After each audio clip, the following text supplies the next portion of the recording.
Assalamualaikum warahmatullahi wabarakatuh. Selamat malam, sehat sejahtera semuanya buat kita semua.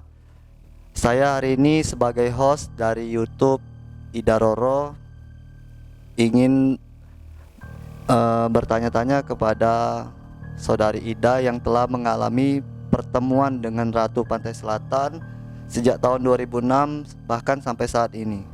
Bahkan beliau meyakini bahwa itu adalah Ratu Pantai Selatan yang asli.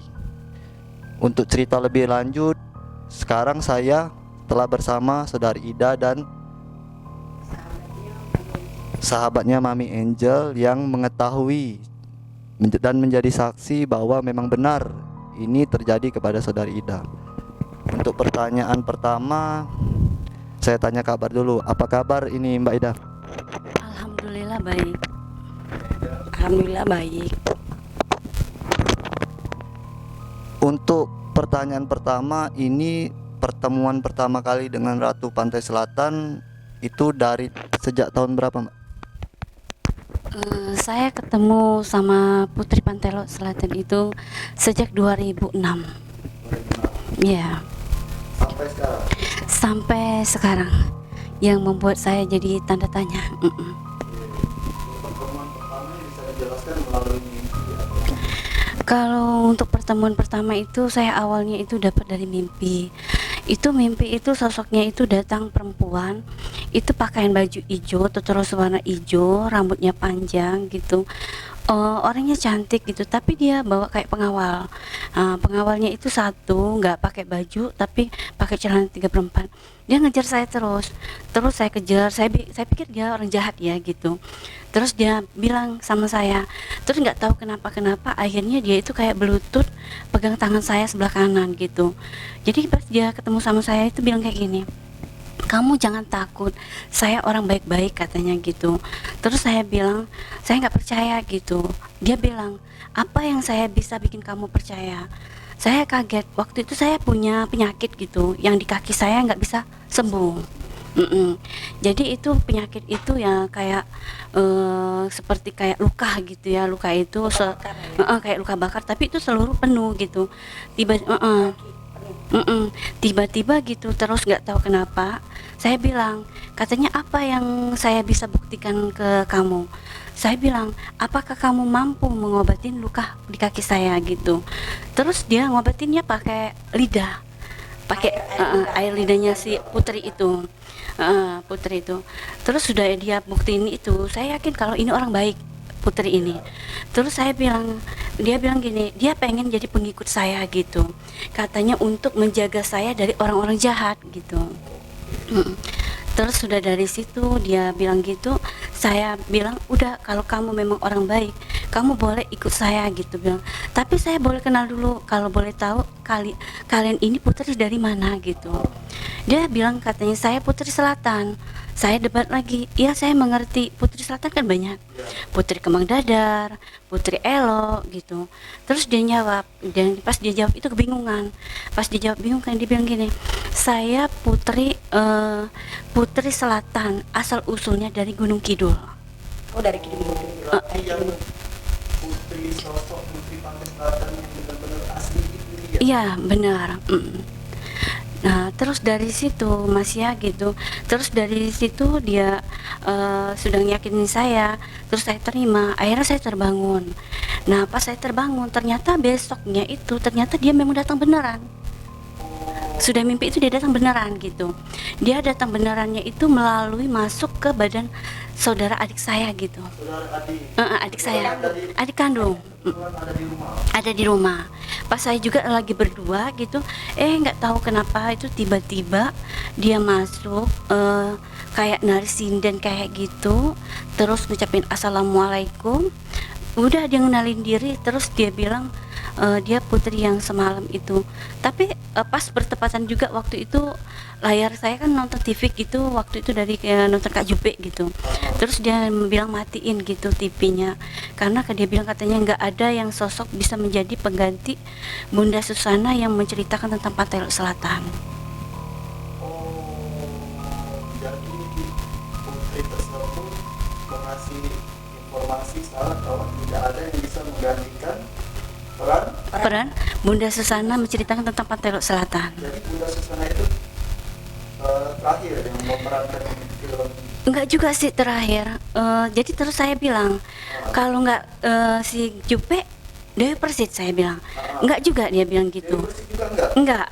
Terus saya bilang mungkin ada yang lain. Enggak juga. Nah, enggak tahu kenapa terus menerus dia bilang, dia belai ke bahu saya gitu. Yang masa akan datang, dia bilang cuman kamu yang bisa menjadi pengganti menceritakan tentang Pantai Laut Selatan sebenarnya. Iya, itu Susana. benar. Dia bilang kayak gitu ke saya nggak percaya pada saat itu. Karena sosok itu kan kita nggak tahu. Namanya kita ya baik atau buruk, atau saya juga baru pertama kali itu ngelihat yang sosok putri itu kan. Nah, terus dari situ saya tanyain sama dia gitu, kalau memang nggak ada, kamu bangsanya apa gitu, apakah Islam? Dia bilang Islam, dia aja gitu.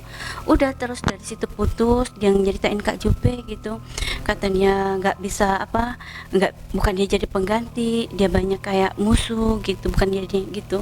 Akhirnya saya tahu. Nah, saya selama berkomunikasi itu saya meyakinin diri dia bahwa dia memang putri Pantai Selatan sebenarnya gitu. Terus dari situ dia pengen nolong sosoknya Kak Jupe. Pengen nolong sosok Mbak Jupe. Nah, jadi waktu itu Kak Jupe itu waktu itu sakit. Jadi si putri ini, Nyai ini pengennya mau nolongi Kak Jupe dari cengkraman, ada orang iri lah gitu ya, karena ada orang yang iri gitu. Terus dia sakit, terus saya kabarin teman, ada salah satu teman gitu, kakak angkat lah gitu di Jakarta gitu.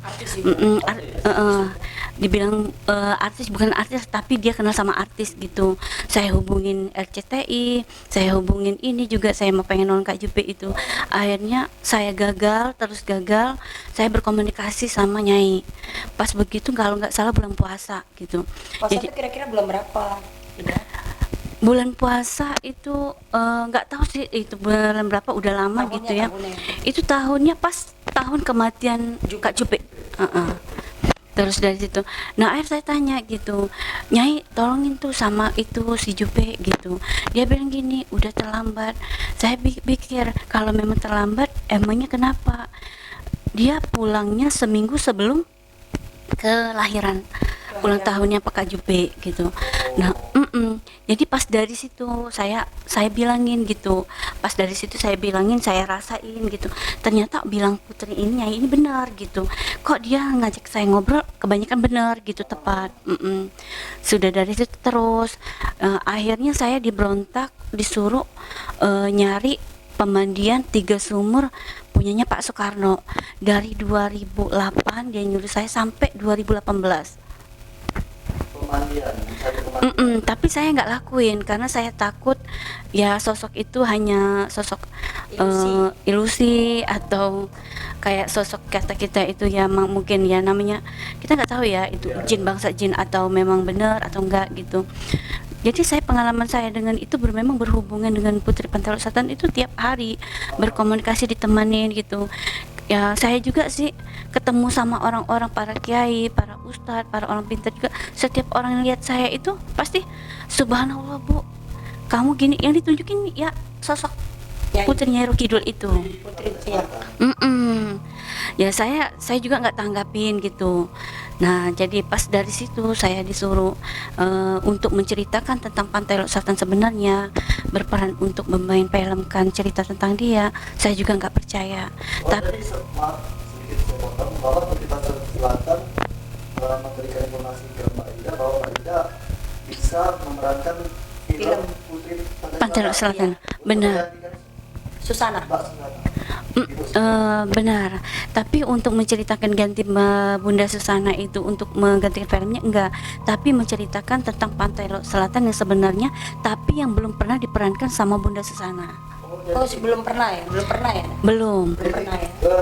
Putri Pantai Selatan ini menganggap bahwa film yang diperankan oleh sebelum-sebelumnya, saya tidak sebut siapa atau produsernya siapa, bahwa film itu ceritanya belum sebenarnya. Belum. Karena saya kan gini, saya manggil dia Putri, tapi dia nggak mau dipanggil Putri karena dia minta panggil Nyai gitu. Terus dia bilang ke saya gini, saya pengen menceritakan tentang Pantai Lok Selatan sebenarnya gitu, bukan yang diceritakan sama Bunda Susana yang tentang Nyai Blorong. Tapi kalau saya pikir-pikir, memang sih filmnya Bunda itu Ratu Pantai Lok Selatan. Tapi isi ceritanya kalau saya lihat sih Nyai Blorong. Cerita-ceritanya itu balik-baliknya itu, tapi ya namanya profesinya masing-masing, mungkin juga ciri khasnya juga masing-masing, itu tidak dipermasalahkan kan, itu hanya dibuat film gitu. Tapi mungkin sosok aslinya mungkin inilah yang pengen cerita gitu. Tapi gini loh Mas, yang saya heran itu sosok itu Nyai itu ngajak saya ngobrol, itu saya itu bisa lihat kejadiannya gitu. Dia ngobrol itu, saya ngeliat kejadian itu kayak saya itu berperan main film sebagai dia gitu. Saya itu dikejar sama prajurit gitu di pinggir Itu Mbak pantai. Ida langsung berperan gitu. Oh langsung ya. Seperti Nyai lah itu. Benar, Ya? Ceritanya itu ya ya. benar. Jadi Nyai itu ibaratnya saya gitu. Saya ini melawan prajurit gitu. Saya pulang dari pantai, saya bawa bakul gitu. Terus saya mau pulang, saya lihat ada batang besar-besar gitu. Terus saya nggak tahu kenapa di batang besar itu kayak ada sosok seorang gimana penjahat gitu. Terus saya lihat memang banyak prajurit gitu. Terus saya lari, selalu saya bertengkar, saya silat gitu. Akhirnya saya itu terjun ke ketinggian itu ke pantai. Nah dari situ saya stop itu saya hilang gitu mata batin saya ngelihatnya. Terus akhirnya nggak tahu kenapa saya itu kayak ada diserang orang, namanya mungkin ada orang kelebihan itu pasti ada musuh ya. Benar. Jadi saya nggak tahu kenapa saya itu diserang orang, tiba-tiba saya diserang orang itu Nyai ini datang gitu, datang itu minta dia menyuruh saya untuk datang ke makam dia. Jadi saya merontak lagi. Jadi merontak kayak gini, kenapa? Masa sih sosoknya Putri Pantai Lok Selatan ini ada makam? Oh iya betul. Sedangkan saya sering nonton di TV, televisi gitu, semua orang membicarakan tidak ada makam. Iya, semua orang. Mungkin kalian juga lebih tahu ya. Saya kalau tahu sedikit, sering nonton televisi bahwa ada disediain kamar. Benar. Dia makan. Itu saya nggak tahu juga sih ya, itu ternyatanya pas saya telusurin gitu, akhirnya di badan saya itu ada sosok putri gitu di desa bersebelahan dengan desa saya gitu. Memang itu dari zaman dulu gitu, berapa ratus tahun yang lalu ada sosok putri yang ditakutin sama orang gitu. Nah akhirnya saya dibawa ke sana. Pas saya dibawa ke sana itu, yang juru kuncinya itu udah ketawa ngeliat saya senyum-senyum di jarak kan udah 10 meter. Dia nampaknya bawa saya pikir saya gila gitu ya, bisa berkomunikasi gitu, bisa gini, ternyatanya enggak, dia bilang gitu. Tapi pas saya masuk ke makam putri itu, saya pegang itu bagian dekat kepalanya itu, ternyata bagian kepalanya itu detaknya itu berbunyi gitu kayak jantung. Jadi berbunyi kayak jantung itu kuat gitu ini energinya gitu. Terus saya lari. Nah, jadi bapak yang mbak juru kunci itu ngejar. Katanya kenapa kamu lari? Saya bilang gini, itu makam kuburnya itu hidup gitu kan.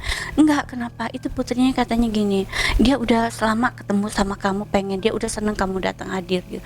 Duduk lagi saya situ, masuk di situ, saya dipegang sama putri itu, tangan saya gitu dipegang. Akhirnya saya pulang dari situ. Terus kenapa ya putri itu kok bibir saya itu meleset setiap saya pulang gitu. Saya itu selalu meleset manggil kayak gini, kok putri nyai gitu. Sedangkan panggilan di hati batin saya itu nyai itu cuma satu, Putri Pantai Lok Selatan. Nah, sedangkan putri ini, jadi saya bingung, kenapa ya kok makam ini kok saya itu selalu bilang nyai, ada hubungan apa makam ini dengan Putri Selatan? Nah, tapi sosok makam ini memang saya pernah lihat itu. Sosok makam ini mukanya sama dengan Putri Pantai Lok Selatan. Cuman bajunya yang beda. Bajunya itu dia pakai seperti saya. Kalau putri itu, dia baju kurung kayak saya ini warna hijau gitu. Dianya orang 3. Mungkin dayangnya yang perempuan duanya itu ya. Mukanya sama Putri Pantai Lok Selatan. Hijau-hijau sama gitu. Terus saya pahamin gitu. Terus saya bilang sama juru kunci gitu, Mbak, saya bilang ini maaf saya mau tanya, sebenarnya asal usul putri ini datangnya dari mana? Dia bilang katanya itu dia dari kalau nggak salah dari Kalimantan apa gitu, Kalimantan apa dari Jawa mana gitu. Jadi akhirnya saya telusurin lagi gitu. Saya mau tanya Mbak gitu, kenapa saya ini meleset? Kalau saya menebak sesuatu, saya tuh nggak pernah meleset tuh Mas. Jadi saya bilang sama si Mbah itu, ini ada hubungan apa sih putri ini dengan putri Pantai Laut Selatan? Langsung si Mbah itu geret tangan saya ke belakang. Kalau menurut Neng katanya siapa? Katanya gitu. Karena kamu yang lebih paham dari Mbah.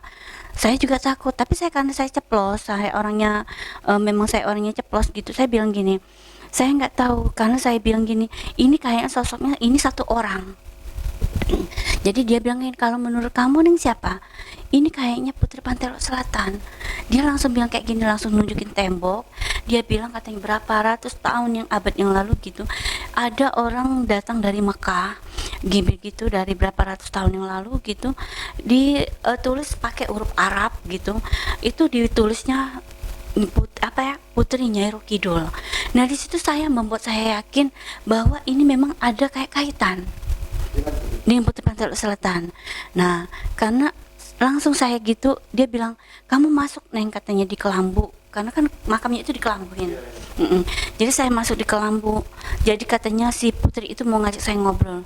Jadi saya di situ paling orang di kampung itu paling ditakutin orang. Jadi nggak boleh sembarang omong, nggak sembarang kita ngelangka, berpakaian juga kita nggak sembarang gitu di situ. Jadi memang harus berjaga-jaga ya gitu ya. Tapi kok saya semenjak saya kenal di situ, saya ini mungkin orang yang terlalu lancang. Mungkin saya juga kalau mungkin ada apa-apa mungkin saya duluan yang kayak sudah ini ya. Akhirnya saya ajak berkomunikasi tuh makam. Tapi saya manggil dia Nyai. Saya bilang kayak gini, assalamualaikum gitu, yang punya leluhur kubur gitu. Saya bilang maaf saya mau tanya, karena saya bukan percaya sama hal seperti ini gitu, bukan saya kenapa gitu, saya juga bukan nantang gitu, saya cuman nggak mau diikutin sosok kayak jadi budak lah gitu. Misalnya kita ngikutin hal seperti itu, kita nggak tahu dia sebangsa apa. Jadi saya orangnya perperan gitu, saya ajak ngobrol. Saya nggak tahu kamu sebangsa putri atau kamu sebangsa apa. Yang jelas saya nggak mau dibohongin. Jika kamu memang pengen mengikutin saya dengan cara saya pengen melusuri cerita kamu, saya pengen kamu itu sebenarnya siapa. Jadi jawabannya cuma singkat. Dia bilang kayak gini, kamu inilah yang nanti bakal kamu ceritakan sebenarnya sampai ke makam ini. Jadi saya pulangnya mikir kayak gini Mas ya, mikir loh kok dia ini kok pulang-pulangnya ceritanya kok balik-baliknya ke Putri Pantai Laut Selatan, kok pengennya diceritain film juga gitu. Dari mimpi sampai ke makam. Benar. Makamnya kalau boleh tahu di pulau. Makamnya itu di daerah OI. OI di Sumatera Selatan. Itu kita bisa telusuri ke sana. Benar. Nanti boleh kita telusuri situ, kita ngelihat. Saya itu juga gini ya Mas ya, kenapa? Sejak dari situ saya diajak ngobrol kayak gitu, saya baru mikir, oh ternyata dia ini satu orang gitu. Nah terus di situ kan ditebarin sama orang, cerita orang kan banyak cerita yang nggak benar gitu ya. Jadi saya pahamin gitu Mas ya gitu. Terus saya diajak ngobrol lagi. Ternyata saya bilang pikir kayak gini, kalau ceritanya itu kan ceritanya saya di Jawa yang saya silat tadi. Nah ini mah cerita dia di Palembang. Nah cerita dia di Palembang Sumatera Selatan ini udah beda. Ceritanya dia itu merantau di Palembang ini, udah tinggal di gubuk putrinya itu. Terus dia menganyam kayak tikar. Jadi serba makanan, serba mangkok, serba wadah. Dia dibahasnya dianyamnya pakai apa ya, kayak bukan bambu sih. Apa itu yang kalau orang yang bikin kayak tikar itu? Purun. Ada kan yang itu purun. Nah, itu kalau dia itu dari itu. Jadi saking dia memang berilmu, Nyai ini memang berilmu, mungkin punya kelebihan. Saking dia membuat itu, dia menanak nasi itu aja itu nggak bocor. Ngerebus air aja itu nggak bocor.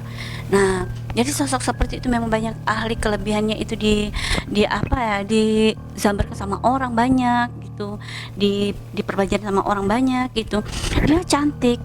Jadi begitu tiba, kenapa dia sampai saya tahu wafat, saya ini kayaknya misalnya saya ini nyai, saya lagi duduk di kursi gitu, saya lagi nganyam tikar, bikin kayak mangkok kayak saya bilang tadi. Nah saya lagi nganyam gitu, ternyata saya memang sering diantar sama orang makanan. Nah, jadi pas saya ngantar orang makanan, saya minum, terus saya minum itu tiba-tiba saya itu udah terletak di atas kasur, saya itu sudah berbuih mulut saya itu. Oh nyai itu diantari makanan dengan pelayan, nggak tahu lah siapa ya, yang sering memang dikasih makanan. Benar. Terus nggak tahu makanan itu beracun. Benar.